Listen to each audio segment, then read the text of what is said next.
Wedding and marriage ceremonies in pre-Hispanic Philippines were long and laborious. It starts by or with a man announcing to the whole tribe that he desired someone. He will shoot a spear in front of the house or at the stairs of the house of the one he desires. It's a ritual to announce to all. While doing this, he also calls to the diwatas and anitos or dietes and the ancestors. Once the announcement and invocation is made, and if the head of the family or the father of the bride agrees, they now must plan the wedding.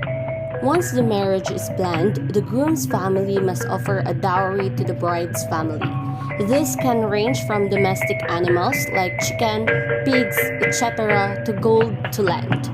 The dowry is discussed between both families until both agree. Note that for Taga-Ilogs or people of Luzon, the dowry is called Bigay Kaya or Bigat Kaya, while in Visayan area, it is called Bugay or Pangayo. Besides the dowry, the groom had to serve the bride's parents for a certain amount of time, ranging from a couple weeks to months to even a year. They had to help in preparing food, assist in sowing of the rice and harvest, and other chores to prove he is capable of supporting his wife and family. But of course, if the groom is from the Maginoo class, he can thus provide serfs and servants to the family. The actual purpose of the man helping the family is to be able to get to know one another and to prove he is capable of such tasks. And after all those challenges, with the dowry agreed upon, presented and offered by both families of the bride and groom, the next step is setting the date of the wedding. The wedding ceremonies takes 3 days and every member of the clan involved in the preparation. On the first day, the bride and the groom are carried separately in a procession moving towards the babaylands or in the high priest house where the wedding rites take place. And after that, the babaylands or the priest joins their hands on a plate of raw rice and blesses them. This is followed by the start of feasting until the next day. On the second day, they still continue the feasting. On the third day, a blood compact is performed. The priest would prick their chest to draw a small amount of blood, which will be placed in a container to be mixed with water. After announcing their love for each other for 3 times, they were fed by the priest with cooked rice coming from a single container. Afterwards, they were to drink the water that was mixed with their blood. When their necks and hands were bound by a cord, or sometimes once their long hairs had been entwined together, the priest will proclaim that they are officially married, and he will declare, "This man is now one with the woman. Let all of you be witnesses to this union." Like the exchange of rings in a Christian ceremony, the couple then gave each other a jewel. This ritual is called Taling Bohol. It signaled the completion of the wedding and the start of yet another round of wedding feasts, anywhere from 1 to 2 weeks or for as long as the groom's largesse held out. On the last day of feasting, the bride, ceremoniously bathed by her godmothers and decked again in her wedding finery, is solemnly and finally delivered to her husband in their new home.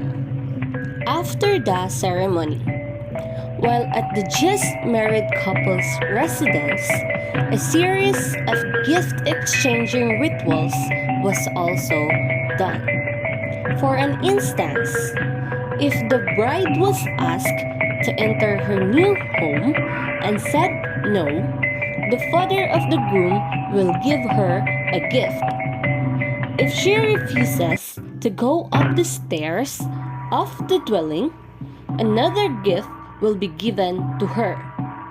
And if she denies to participate in the marriage banquet or even to go into her new bedroom, a room she would be sharing with her spouse, then she will receive another gift from the father of the groom. This kind of rituals was done to counter the negative responses of the bride. Watch this video from YouTube to learn more about how it works.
And remember that in lieu of the babaylan, or aside or instead of the babaylan, the dato or a wise elder may also officiate a pre-colonial Filipino wedding. And in the pre-colonial period, marriages were arranged between families of the same social status, and the parents negotiated the marriages because of the alliance and property arrangements. Let's expand it. Marriages in that time were arranged between the social status, and in that period, or in the pre-colonial period, there are three different types of social status. First is the chief and nobles, second is the timaguas or timawas or freemen, and the third one is the slaves and commoners. So now, let's proceed to the marriage and wedding ceremonies depending upon the social status.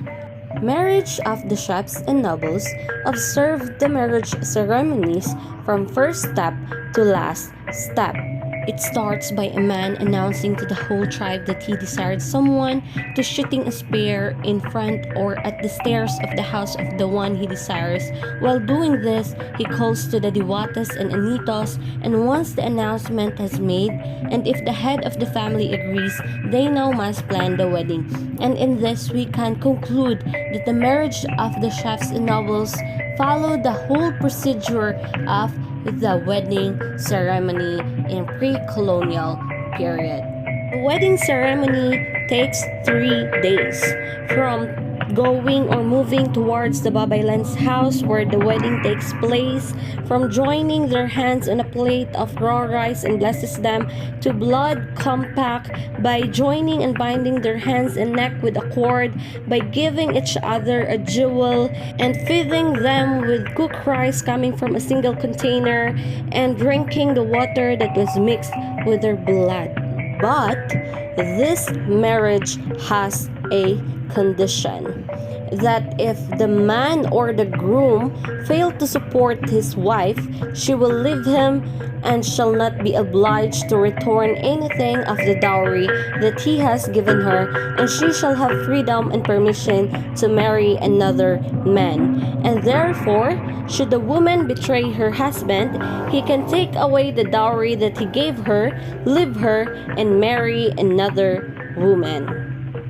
Marriage among the timaguas or timawas or freemen do not follow this or those usages because they have no property of their own.